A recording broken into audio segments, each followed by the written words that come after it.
Bonjour à tous. Aujourd'hui, un nouveau point de grammaire française et aujourd'hui un point très important.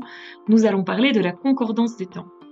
Alors la concordance des temps, qu'est-ce que c'est concrètement lorsque vous souhaitez raconter quelque chose, lorsque vous souhaitez décrire des événements, que ce soit dans le passé, dans le présent ou dans le futur, les différents temps en français, en grammaire française, doivent être utilisés consciemment et savamment d'une certaine manière. C'est-à-dire qu'on ne peut pas utiliser un temps comme on le veut, selon le message qu'on veut faire passer, selon ce qu'on veut dire, selon l'historicité, selon la temporalité des événements. Il faut utiliser certains temps. Comme toujours en français, il y a des exceptions et nous allons voir ça ensemble aujourd'hui. Alors, qu'est-ce que la concordance des temps dans un premier temps? Si on prend la définition exacte, la concordance des temps, c'est l'ensemble des règles de grammaire régissant dans la phrase l'accord en mode et en temps des verbes de la proposition principale et de la proposition subordonnée. Alors, quelles sont ces fameuses règles de la concordance des temps? Qu'est-ce qui régit une phrase? Qu'est-ce qui régit un récit? Alors, premièrement, vous vous en souvenez peut-être des vidéos que nous avons fait sur l'imparfait. On utilise très souvent l'imparfait pour exprimer la simultanéité. Donc deux actions qui se passaient concomitamment, plus ou moins au même moment, donc simultanément. Par exemple, si je dis « je voyais qu'elle arrivait », ici, donc, il y a donc deux phrases, la phrase principale, la phrase subordonnée. Je voyais quelque chose et elle arrivait. Je voyais, parfait, qu'elle arrivait, simultanéité. Je vis qu'elle arrivait. Là, ici, on utilise le passé simple, mais elle arrivait simultanément, donc imparfait. Dans les deux cas, elle arrivait est à l'imparfait, car ça exprime une situation de simultanéité dans le passé. On utilise le plus que parfait de l'indicatif pour exprimer l'antériorité. Donc là où sur le slide précédent nous parlions de simultanéité, ici on exprime l'antériorité avec le plus que parfait de l'indicatif. Il me racontait qu'il les avait déjà vus. Ici la phrase subordonnée « il les avait déjà vus », le fait qu'il les ait déjà vus était arrivé antérieurement au moment où il me racontait. Donc ici, plus que parfait de l'indicatif. Il me raconta qu'il les avait déjà vus. C'est la même chose. Nous dîmes que nous ne les avions jamais vus.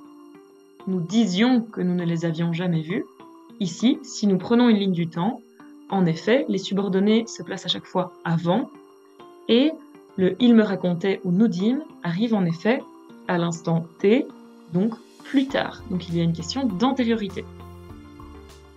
On utilise le passé simple de l'indicatif afin d'exprimer la brièveté.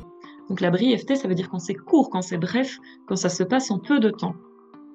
Je discutais avec ma collègue quand l'orage éclata. Ici, passé simple. Il y a une idée de césure du temps, une idée de brièveté, de quelque chose de soudain. Donc on utilise le passé simple de l'indicatif. Il était policier de garde quand cette attaque se produisit. Se produisit, passé simple. Ici, il y a une idée de césure, de quelque chose qui vient briser la ligne du temps, qui se produit là où une action était en train de se produire et hop, ça coupe. Je vous invite évidemment à aller revoir la théorie sur l'utilisation du passé simple si vous ne vous souvenez pas bien des cas dans lesquels on l'utilise. Mais ici, je vous rappelle qu'on l'utilise afin d'exprimer la brièveté. On utilise le conditionnel présent dans la subordonnée pour exprimer la postériorité. Ici, on a vu la simultanéité, la brièveté, l'antériorité. Ici, on parle de postériorité, donc ce qui vient après. Je compris qu'il n'arriverait pas à faire fonctionner le microscope. Ici, conditionnel présent est utilisé pour exprimer la postériorité. J'avais compris qu'il n'y arriverait pas. Ici, si on reprend une ligne du temps, on voit que ça se passe après. La subordonnée est donc mise au conditionnel présent. Alors, il y a évidemment des cas de concordance des temps obligatoires. Dans certains cas, la relation entre les temps, l'usage des temps, est une certitude grammaticale, c'est-à-dire qu'il n'y a pas de concession. Ça se passe comme ça et pas autrement. Par exemple, les cas où on utilise le présent et le présent, je dis ce que je pense. Par exemple, nous discutons, je suis très honnête, je vous dis « Ah, moi, je dis ce que je pense ». Les cas d'imparfait et imparfait, il disait ce qu'il pensait. Les cas de futur combinés au futur antérieur. Il est entendu qu'il viendra dès qu'il l'aura décidé. Il viendra quand il l'aura décidé, futur combiné au futur antérieur. Le conditionnel et le conditionnel passé, il était entendu qu'il viendrait dès qu'il l'aurait décidé. Oups. Ici, c'est le même cas que le précédent, sauf que c'est la combinaison des conditionnels. Le présent et le passé composé, je crois que je me suis égaré. Vous êtes en forêt, vous êtes en train de vous promener. Je crois que je me suis égaré.